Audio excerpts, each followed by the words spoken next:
দিল্লি বিস্ফোরণ কাণ্ডে এবার নাম জড়ালো বাংলার। যে খবর প্রকাশিত হয়েছে সেখানে বলা হচ্ছে ঘটনার 48 ঘন্টার মধ্যে এনআইএ এর অফিসাররা বাংলার মুর্শিদাবাদে কিন্তু একাধিক জায়গায় সার্চ অপারেশন চালান এবং ন্যাশনাল ইনভেস্টিগেশন অফিসাররা এই মুহূর্তে মুর্শিদাবাদের বিস্তীর্ণ জায়গায় বিভিন্ন মানুষজনকে কিন্তু জিজ্ঞাসাবাদ করেছেন। প্রাথমিকভাবে যে খবর সামনে আসছে সেখানে বলা হচ্ছে মুর্শিদাবাদের নবগ্রামে এক ব্যক্তির ফোন নাম্বার পাওয়া গেছে। সেই ফোন নাম্বার কোথায় পাওয়া গেছে? এই দিল্লি কাণ্ডে যারা অভিযুক্ত ডাক্তার তাদের মোবাইল নাম্বারের সঙ্গে সেই ব্যক্তির কথোপকথন হয়েছে, এই রকম একটি প্রমাণ ন্যাশনাল ইনভেস্টিগেশন এজেন্সির হাতে এসছে। এবং সেই ব্যক্তির খোঁজে এখন মুর্শিদাবাদে নবগ্রাম থানার নিমগ্রামে এসে উপস্থিত হয়েছেন এনআইএ এর সদস্যরা। সেই ব্যক্তির নাম মইনুল হাসান। তিনি কিন্তু পরিযায়ী শ্রমিক, অর্থাৎ বাংলা থেকে দিল্লিতে তিনি কাজ করতে গেছিলেন।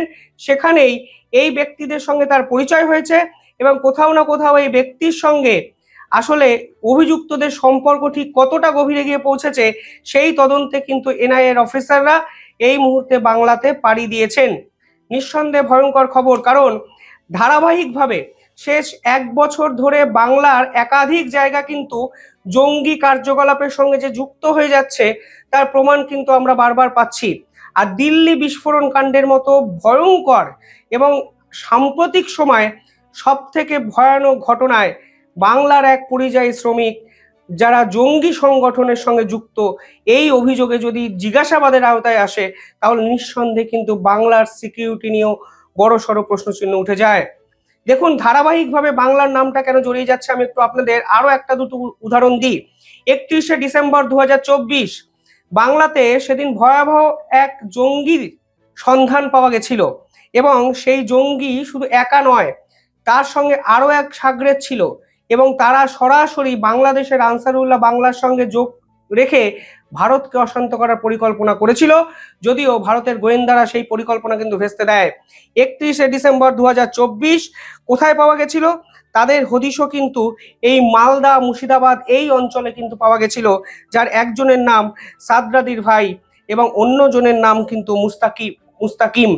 জানা যায় তারা দুজনেই কাচের মিস্ত্রি ছিলেন এবং মুর্শিদাবাদ থেকে তারা নওদা এবং হরিহরপাড়া এই দুটো জায়গা থেকে তারা কিন্তু বাইরে গেছিলেন কাজের সন্ধানে। এবং আরো ইন্টারেস্টিং বিষয় কি জানেন? এর মধ্যে এক ব্যক্তি অর্থাৎ মুস্তাকিম নামক যে ব্যক্তি, সে বাংলাদেশের রাজশাহীর বাসিন্দা এবং বাংলাদেশের রাজশাহী থেকে তিনি বাংলাতে আসেন এবং 10 বছর মুর্শিদাবাদে কিন্তু ছিলেন। এবং সেই ব্যক্তির দুটো ভোটার কার্ড পাওয়া গেছে, একটি হরিহরপাড়া এবং অন্যটি হলো নয়দায়। নিঃসন্দেহে ভয়ঙ্কর খবর সেদিন 31শে ডিসেম্বর 2024 আমরা দেখেছিলাম। আরেকটু পিছনে আসুন, পেহেলগাম এই পর্বে আমরা আরো এক জঙ্গি যোগ এই বাংলা থেকেই কিন্তু পেয়েছিলাম। মে 2025 10ই মে সেদিন বীরভূমের এটিএস এক ব্যক্তিকে গ্রেফতার করে এবং ইনফ্যাক্ট দুজনকে গ্রেফতার করে যাদের সঙ্গে লস্করি তৈবার সরাসরি যোগ ছিল বলে জানা গেছে। এবং পরবর্তীকালে তারা নাকি বাংলাদেশের জঙ্গি সংগঠন জামাতুল মুজাহিদ্দিন বাংলাদেশের হয়ে কাজ করতেন। একজনের নাম আজমল হোসেন, অন্যজনের নাম সারেল আলী। অর্থাৎ বীরভূম থেকে সেদিন দুই জঙ্গিকে যে পাওয়া গেছিল তার কন্টিনিউয়েশন আপনারা ভাবতে পারেন মুর্শিদাবাদের এই ঘটনা, যেখানে দিল্লি বিস্ফোরণ কাণ্ডে এনআইএ কে এসে পৌঁছাতে হলো এবং একাধিক জায়গায় কিন্তু জিজ্ঞাসাবাদ তারা শুরু করেছেন। এবং শোনা যাচ্ছে শুধু মুর্শিদাবাদের নবগ্রাম নয়, মুর্শিদাবাদের বিস্তীর্ণ জায়গায় তারা সার্চ করবেন আগামী 1 থেকে 2 দিন। পাশাপাশি আরো একটা ইন্টারেস্টিং খবর কি জানেন?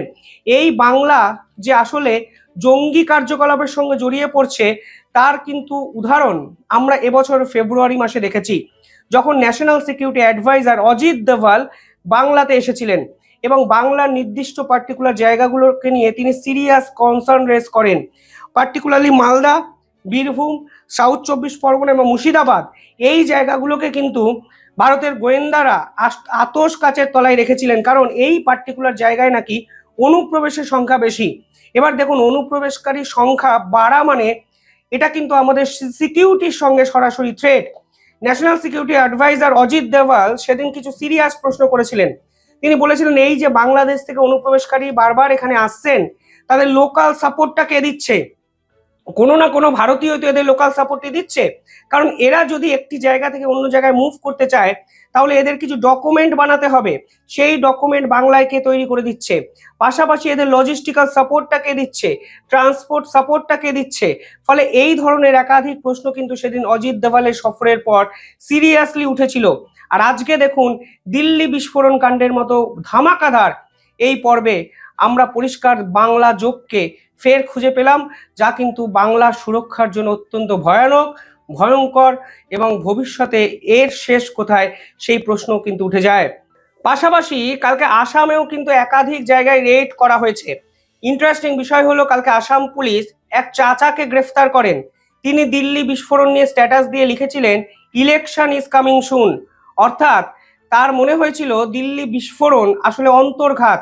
কিন্তু দিনের শেষে যে তথ্য প্রমাণগুলো আমাদের সামনে এসছে সেখানে প্রমাণ হয়ে যাচ্ছে দিল্লি বিস্ফোরণ হলো ভারতের ইতিহাসে সব থেকে বড় বৃহত্তম একটি ষড়যন্ত্র, যা ভারতকে অশান্ত করার জন্য কিন্তু করা হয়েছিল। এবং এর মাথা কিন্তু জৈশ ই মোহাম্মদ একটি মৌলভীকে কাজে লাগিয়ে দিনের পর দিন বিভিন্ন ডাক্তারদের র্যাডিক্যালাইজড করে এই বৃহত্তম পরিকল্পনা করা হয়েছিল, তা কিন্তু আজকে পরিষ্কার। পুরো বিষয়টায় প্রথম থেকে অনেক অ্যাজাম্পশন করা হয়েছিল, যা আজকের দিনে এসে কিন্তু আমাদের চোখের সামনে একটা নতুন ধারণা তৈরি করছে। প্রথমে আমরা ভেবেছিলাম এই বিস্ফোরণ হয়তো আরডিএক্স এর মাধ্যমে করা হয়েছে, পরবর্তীকালে আমরা দেখলাম অ্যামোনিয়াম নাইট্রেটেড কেমিক্যাল অয়েল ব্যবহার করা হয়েছে। এবার অ্যামোনিয়াম নাইট্রেটেড কেমিক্যাল অয়েল কোনো সাধারণ মানুষ ব্যবহার করতে পারে না, এবং এটি বাজারে খুব একটা সহজলভ্য নয়, এটি অ্যাভেলেবেল কিন্তু সহজলভ্য নয়। ফলে 2 বছর ধরে এই অ্যামোনিয়াম নাইট্রেট আস্তে আস্তে আস্তে আস্তে জমানো হয়েছিল এবং কেমিক্যাল অয়েলের প্রয়োগ করে বড় সড়ো পরিকল্পনা কিন্তু করা হয়েছিল ভারতের একাধিক জায়গাকে উড়িয়ে দেওয়ার জন্য। পাশাপাশি কালকে এই অভিযুক্তরা যে ধরা পড়েছে তাদের যে এনক্রিপ্টেড মেসেজ সেখান থেকে উঠে এসছে যে তাদের টার্গেটের কেন্দ্রবিন্দু ছিল দিওয়ালি, এবং দিওয়ালিতে তাদের এই পরিকল্পনা প্ল্যানিং হয়েছে, মানে সে ভেস্তে গেছিল, কারণ বিস্তীর্ণ জায়গায় নাকা চেকিং দিল্লি পুলিশ করেছিল। ফলে তারা কিন্তু এই পরিকল্পনাটা একটু পোস্টপন করে তারা ভেবেছিল যে 26শে জানুয়ারি রেড ফোর্টে প্রজাতন্ত্র দিবসের দিন তারা এই পরিকল্পনাটা করবে, এবং তারা কিন্তু ধারাবাহিকভাবে রেড ফোর্ট মানে লালকেল্লার ওই অঞ্চলটাকে রেইকি করতে শুরু করে। পরবর্তীকালে তারা কিন্তু প্রজাতন্ত্র দিবস অবধি পুরো বিষয়টা নিয়ে যেতে পারেনি। ইন্টারেস্টিং বিষয় হলো এই পুরো বিষয়ে রিসিন নামক এক জৈব রাসায়নিকের কথা আমরা জানতে পাই। এই রিসিন নামক জৈব রাসায়নিক কাস্টার্ড অয়েল থেকে কিন্তু তৈরি হয়, তার বীজ থেকে তৈরি হয়, এবং আমেরিকা কিন্তু এই ধরনের জৈব রাসায়নিককে নিষিদ্ধ ঘোষণা করেছে। এই রিসিন নামক পদার্থটি 1 mg অর্থাৎ 1 মিলিগ্রাম প্রতি কেজিতে যদি আপনার শরীরে ঢোকে তাহলে আপনার কোষ বিভাজন বন্ধ হয়ে যাবে, ফলে আপনি শ্বাস প্রশ্বাস নিতে পারবেন না, ইনস্ট্যান্ট মারা যাবেন। আর এই রিসিন প্রয়োগ করে দিল্লি এবং আহমেদাবাদের বিস্তীর্ণ রেস্টুরেন্টে মানে বিস্ফোরণের মতো মানুষ মারার পরিকল্পনা করেছিলেন এই ডাক্তাররা।